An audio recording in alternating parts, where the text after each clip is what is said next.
What's going on, vurbmotogamers? It's DeeO here, and first off, it's been far too long. I haven't done one of these in forever. Let's see if I still know what I'm doing. First off, we're playing some MX vs ATV Alive here on the Stewart compound, just doing the south loop. There's three of us in here. It's myself, Silas, and Yellow S2K VTech, who's uploaded a few times to VMG. You may recognize him. But yeah, we were just throwing down a little bit, having some fun, and this ended up being a pretty sweet race. Yeah, I try to take out Yellow a few times so he gets in front of me, and then we battle, and you'll see it if you continue to watch the video. But what I wanted to talk about today was the upcoming MXdN, Motocross Donations, and just kind of my thoughts, feelings, a little bit about it. If you guys haven't realized, it's coming up September 30th. Yeah, that soon, much sooner than you may have thought. It's coming up really quickly on us here, and it's going to be in Lommel, Belgium. Lommel, L-O-M-M-E-L. I'm sorry if I mispronounced that. As you guys probably all know, I am American, which also makes me a little ignorant about other countries and the riders they have and such. So again, forgive me for that. But this year, the U.S. is sending Dungey, Barcia, and Baggett. Yes, two 250 guys, but Barcia's going to be bumped up to the 450s for this race. It's been talked about some. Last year he raced the 450s when he was doing poorly on the 250s. Let's be honest, he got hurt and then he came back and he just wasn't up to par, so Honda said, let's put him on the 450.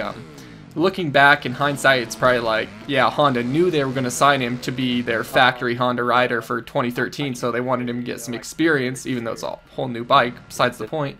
They want to see how he would do, and he did well enough that Roger DeCoster and Team USA decided that he's good enough to run the 450 here in Lommel, so, or there in Lommel, I don't know, but definitely a lot of controversy with the MXdN picks. I mean, we have Alessi doing great this year, and I know there's a lot of controversy behind Alessi in general.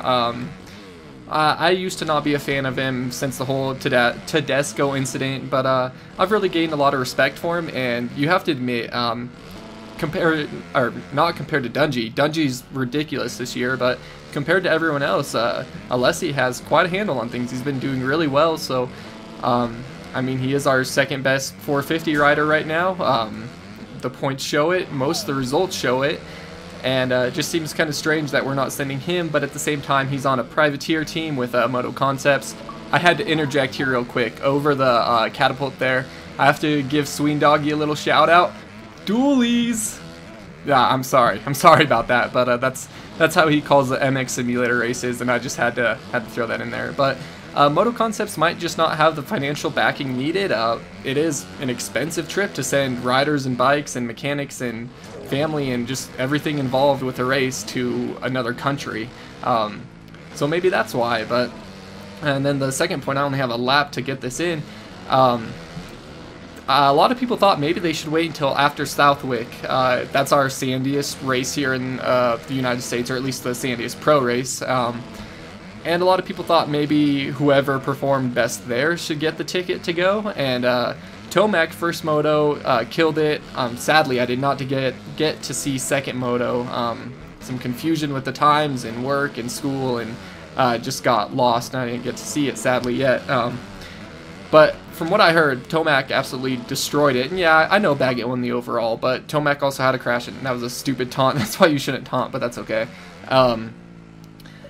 A lot of people thought that maybe Tomac should be going since he did so well in the sand. I don't know, it's always a hard toss-up because, of course, in motocross there's always so many if and or buts, and one thing happens because of another, or something doesn't happen. And I know a lot of people say that about James Stewart. They wouldn't want him to go because he's inconsistent, and I've heard a lot of people saying that Mike Alessi would guarantee you a whole shot and a consistent finish, but I think in motocross there are no guarantees.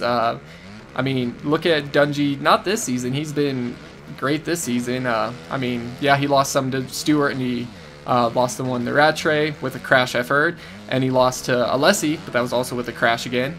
But I mean, look in the years past, he's had bike problems, he's had chain problems. I mean, every great rider has had problems. There's no way you can just guarantee that a rider's going to do something. And What a way to finish a race there. So that's just my thoughts on the MXdN, and I would love to hear your guys' on it as well. I do have to say, this year I'm kind of worried about the MXdN.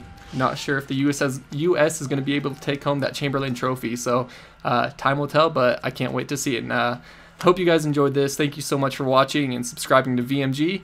Until next time, take it easy. If it's easy, take it twice. I'll talk to you later. For daily motocross pro and am coverage, be sure to log on to vurbmoto.com, and if you like us, prove it.